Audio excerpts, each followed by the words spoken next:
Good morning and नमस्कार दोस्तों, स्वागत है आप सभी का आपके अपने YouTube channel GK search engine पर। तो दोस्तों आज है 18 दिसंबर और 18 दिसंबर से रिलेटेड राजस्थान करंट अफेयर्स के जितने भी इम्पोर्टेंट क्वेश्चन हैं उन सभी को हम इस वीडियो में डिस्कस करने वाले हैं। तो पूरा वीडियो बहुत ध्यान से देखना और वीडियो के एंड में मैं आपसे क्वेश्चन भी पूछूंगा जिसका आंसर आप सभी को कमेंट बॉक्स में देना है। कल के वीडियो में मैंने आपसे क्वेश्चन पूछा था जो था राजस्थान का पहला centre of excellence of climate change adaptation कहाँ स्थापित किया जाएगा। तो इसकी स्थापना राजस्थान की राजधानी जयपुर में होगी। ए ऑप्शन यहाँ पर बिल्कुल सही था। जिन दोस्तों ने ए ऑप्शन कमेंट बॉक्स में सही जवाब दिया था उनको हार्दिक शुभकामनाएं। तो centre of excellence of climate change adaptation इसकी स्थापना जगतपुरा जयपुर में की जाएगी। ये प्रदेश का पहला ऐसा सेंटर होगा जिसकी लागत तकरीबन 150 करोड़ रुपये बजट 2025-26 में इसके गठन को लेकर घोषणा की गई थी। इसके गठन की पूरी जिम्मेदारी राजस्थान प्रदूषण नियंत्रण मंडल को सौंपी गई है। तो चलिए शुरू करते हैं, लेकिन उससे पहले कल के क्वेश्चन के रिवीजन।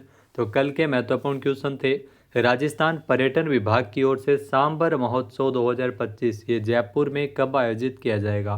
तो जयपुर के सांबर में सांबर महोत्सव 2025 का आयोजन 27 से लेकर 31 दिसंबर तक किया जाएगा।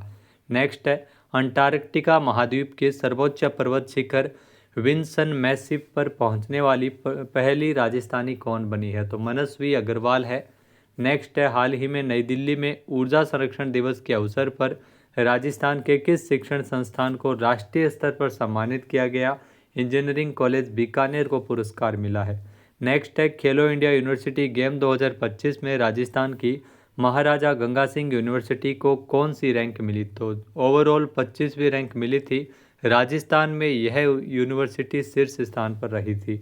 नेक्स्ट है हाल ही में जयपुर में ऑनर रन का आयोजन है वो कब किया गया। तो 7 दिसंबर को इसका आयोजन है वो जयपुर में किया गया था। तो चलिए शुरू करते हैं।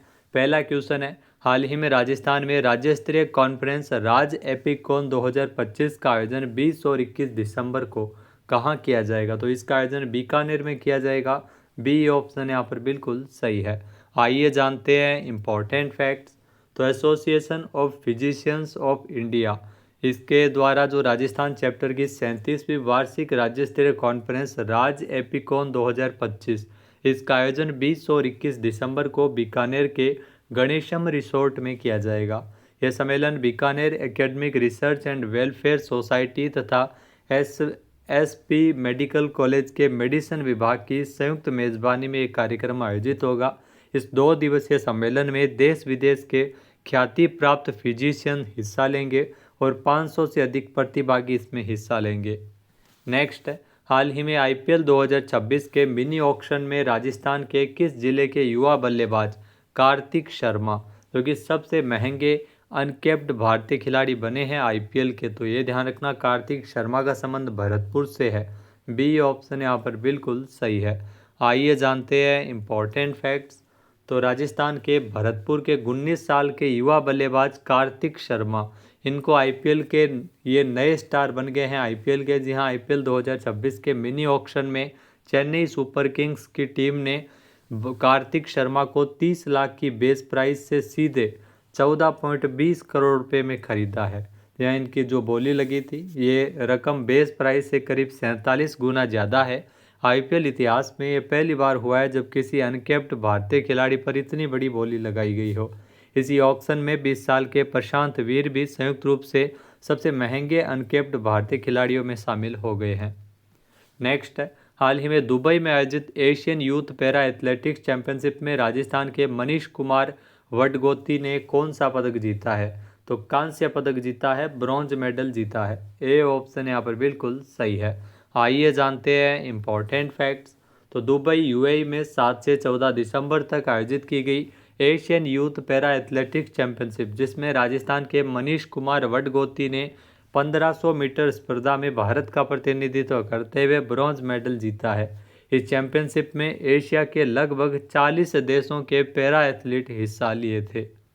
अगला क्वेश्चन है राजस्थान में इंडिया स्टोन मार्ट 2026 का जो 13वां संस्करण है वो 5 से लेकर 8 फरवरी 2026 तक कहाँ आयोजित किया जाएगा। तो इंडिया स्टोन मार्ट 2026 जिसका 13वां संस्करण है जो कि अगले साल 5 से लेकर 8 फरवरी 2026 तक जो फरवरी माह में जयपुर में आयोजित होगा। बी ऑप्शन इस क्वेश्चन का बिल्कुल सही है। आइए जानते हैं इम्पोर्टेंट फैक्ट्स। तो इंडिया स्टोन मार्ट 2026 जो कि पत्थर उद्योग को समर्पित सबसे बड़ी अंतर्राष्ट्रीय प्रदर्शनी में से एक है, इसका 13वां संस्करण 5 से लेकर 8 फरवरी तक Jaipur exhibition and convention centre JCC Jaipur में आयोजित होने वाला है।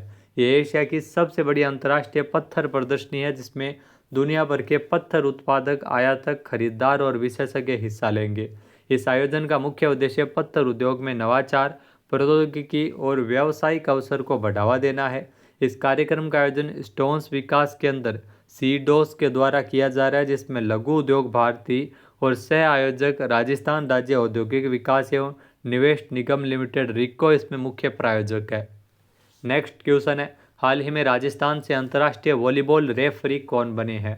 तो राजस्थान से अंतर्राष्ट्रीय वॉलीबॉल रेफरी बने हैं लालचंद, जो आप तस्वीर में देख सकते हैं, यानी कि बी ऑप्शन यहाँ पर बिल्कुल सही है। आइए जानते हैं इम्पोर्टेंट फैक्ट्स। तो राजस्थान के लालचंद जो कि अंतर्राष्ट्रीय वॉलीबॉल रेफरी बने हैं, यहाँ उन्होंने उज्बेकिस्तान की राजधानी ताशकंद में एशियन वॉलीबॉल कॉन्फेडरेशन द्वारा आयोजित अंतर्राष्ट्रीय वॉलीबॉल रेफरी परीक्षा अच्छे अंकों से पास कर ये सफलता हासिल की है। ये जानकारी राजस्थान वॉलीबॉल संघ के जो महासचिव अंजू सिंह के द्वारा दी गई थी। परीक्षा 30 नवंबर से लेकर 6 दिसंबर तक आयोजित की गई थी। लालचंद राजस्थान के तीसरे अंतर्राष्ट्रीय वॉलीबॉल रेफरी बने हैं। नेक्स्ट क्वेश्चन है, राजस्थान में जयपुर की गायत्री रानी, इनको किस कला के लिए राष्ट्रीय हस्तशिल्प पुरस्कार से सम्मानित किया गया? तो ये भी आपको ध्यान में रखना है, गायत्री रानी, इनको मीनाकारी के लिए राष्ट्रीय हस्तशिल्प पुरस्कार से नवाजा गया है, यानी कि ए ऑप्शन यहाँ पर बिल्कुल सही है। आइए जानते हैं इम्पोर्टेंट फैक्ट्स। तो मीनाकारी जैसी पारंपरिक कला में विशेष योगदान के लिए, बेस्ट क्रिएटिविटी और निरंतर समर्पण के लिए जयपुर की मीनाकारी कलाकार गायत्री रानी को राष्ट्रीय हस्तशिल्प पुरस्कार से सम्मानित किया गया है। ये सम्मान उन्हें नई दिल्ली में स्थित विज्ञान भवन में आयोजित राष्ट्रीय हस्तशिल्प पुरस्कार समारोह में राष्ट्रपति द्रौपदी मुर्मू के द्वारा प्रदान किया गया। इस अवसर पर देश के अलग अलग हिस्सों से आए कलाकार और हस्तशिल्प से जुड़े लोगों के साथ कई गणमान्य अतिथि मौजूद रहे थे। नेक्स्ट क्वेश्चन है, राजस्थान में सड़क दुर्घटनाओं पर प्रभावी रोकथाम के लिए ट्रॉमा केयर पॉलिसी बनाए जाने की घोषणा किसने की है? तो राजस्थान के जो वर्तमान में मुख्य सचिव है वी श्रीनिवास, इनके द्वारा घोषणा की गई है। ए ऑप्शन यहाँ पर बिल्कुल सही है। आइए जानते हैं इम्पोर्टेंट फैक्ट्स।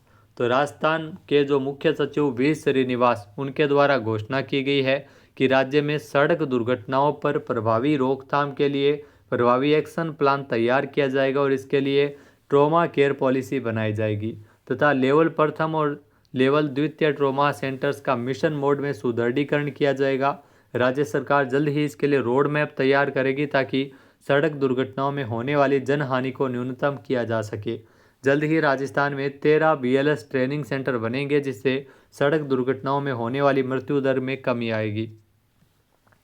नेक्स्ट क्वेश्चन है, राजस्थान में 3 नए सदस्यों की नियुक्ति के बाद राजस्व मंडल में कुल सदस्यों की संख्या बढ़कर कितनी हो गई है? तो राजस्व मंडल में 3 नए सदस्यों की नियुक्ति के बाद में ये संख्या 13 हो गई है बढ़कर, यानी कि ए ऑप्शन यहाँ पर बिल्कुल सही है।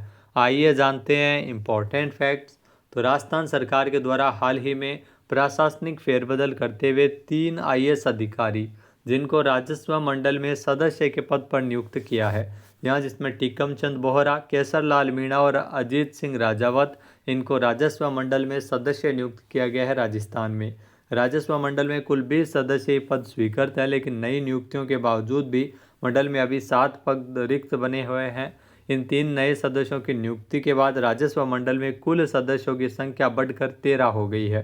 हेमंत कुमार गेरा जो कि वर्तमान में राजस्व मंडल के अध्यक्ष है राजस्थान में। नेक्स्ट है, हाल ही में भारत में 13वें मुख्य सूचना आयुक्त के रूप में किसे ने शपथ ली है?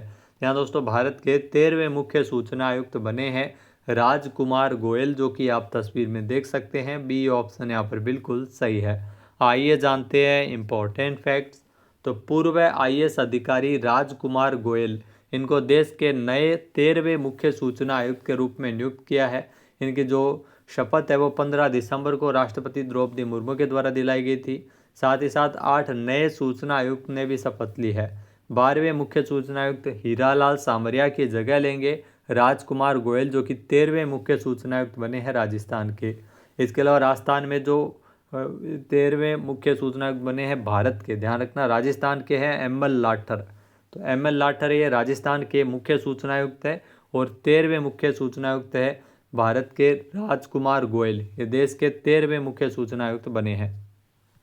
नेक्स्ट, हाल ही में इथोपिया देश का सर्वोच्च नागरिक सम्मान द ग्रेट ऑनर निशान ऑफ इथोपिया से किसे सम्मानित किया गया? तो ये पुरस्कार मिला है प्रधानमंत्री नरेंद्र मोदी जी को।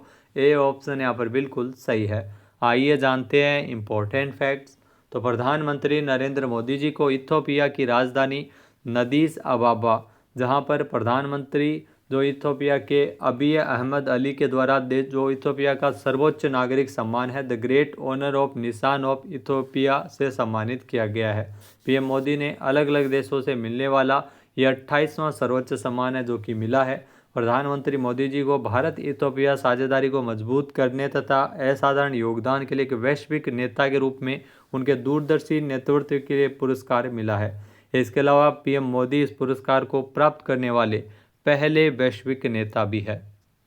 अब बात करते हैं आज के हमारे क्विज के, जिसका आंसर आप सभी को कमेंट बॉक्स में देना है। तो आज का क्विज है, हाल ही में अंटार्कटिका महाद्वीप के सर्वोच्च पर्वत शिखर विंसन मैसिप पर पहुंचने वाली पहली राजस्थानी कौन बनी है? एक बार फिर से सुनिएगा, हाल ही में अंटार्कटिका महाद्वीप के सर्वोच्च पर्वत शिखर विंसन मैसिप पर पहुंचने वाली पहली राजस्थानी कौन बनी है? सही आंसर आपको कमेंट बॉक्स में देना है। और अगर ये वीडियो आपको पसंद आए तो इसे आप लाइक और शेयर करना बिल्कुल न भूलिएगा। चैनल पर नए जुड़े हो, सब्सक्राइब नहीं किया है तो भी सब्सक्राइब बटन पर क्लिक करें। इस वीडियो की जो PDF फाइल है वो आप वीडियो के डिस्क्रिप्शन बॉक्स से डाउनलोड कर सकते हैं। क्वेश्चन आंसर आप वोट करके भी कर सकते हैं। वीडियो देखने के लिए धन्यवाद। जय हिंद, जय भारत, जय राजस्थान।